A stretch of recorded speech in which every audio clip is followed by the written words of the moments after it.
Bismillahirrahmanirrahim. Assalamualaikum warahmatullahi wabarakatuh.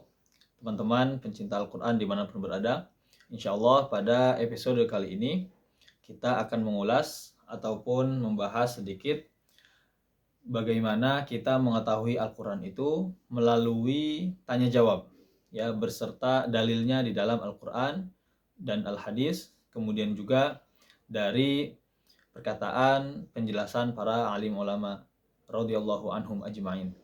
Pada episode yang pertama ini kita akan berkenalan apa sih itu Al-Quran, kemudian kapan sih diturunkannya Al-Quran itu. Ya, pertama ya dengan singkat insya Allah, dan juga insya Allah dapat mudah dipahami oleh kita semuanya dan juga teman-teman yang sudah menggeluti bidang Al-Quran ataupun teman-teman yang masih baru mau belajar Al-Quran.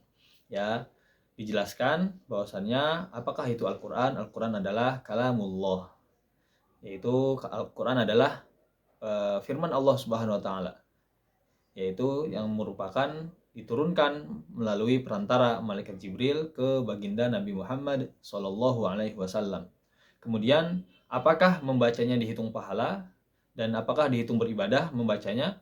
Membacanya dihitung beribadah, al-muta'abbad bitilawatih, penjelasan selanjutnya. Kemudian juga sebagai mukjizat yang diberikan kepada baginda Nabi Muhammad SAW. Kemudian manakah dalilnya dan buktinya di dalam Al-Quran bahwasannya Al-Quran itu benar-benar kalamullah dan tidak ada campuran tangan dari ataupun perkataan manusia ataupun perkataan Nabi Muhammad itu sendiri.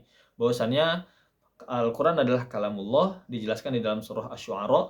Allah Subhanahu wa taala berfirman, wa innahu latanzilu rabbil alamin nazala bihi ruhul amin ala qalbika litakuna minal munzirin bilisanin arabiyyin mubin. Ya, itu jelaskan bahwasannya wa innahu latanzilu rabbil alamin, bahwasannya Al-Quran itu diturunkan dari Rabbil alamin, yaitu dari Allah Subhanahu wa taala ke baginda Nabi Muhammad SAW melalui perantara malaikat Jibril. Makanya dijelaskan di salah satu definisi bahwasannya Al-Quran itu la besafi, tidak ada keraguan di dalamnya, tidak ada perkataan bashar ataupun perkataan di kalangan manusia ataupun perkataan Nabi Muhammad itu sendiri, tidak ada.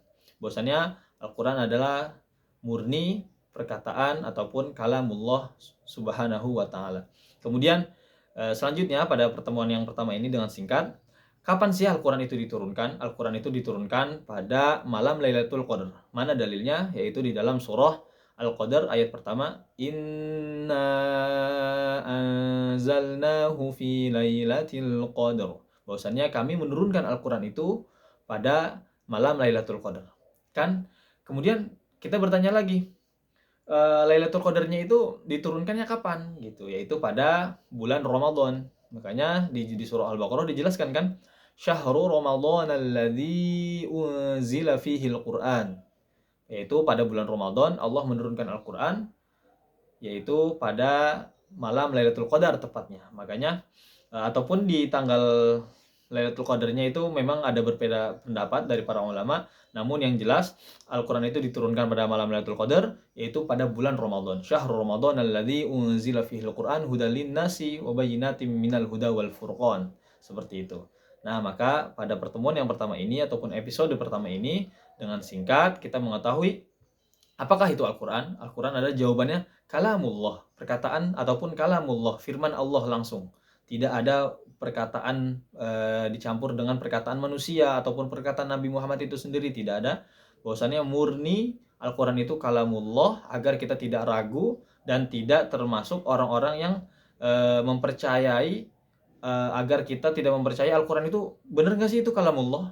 Ya, bahwasannya bagi kita orang yang beriman kepada Al-Quran, kepada Nabi Muhammad SAW dan juga kepada yaumil akhir, bahwasannya Al-Quran adalah kalamullah yang diturunkan sebagai mukjizat kepada Nabi Muhammad SAW melalui perantara malaikat Jibril yang turunnya berangsur-angsur.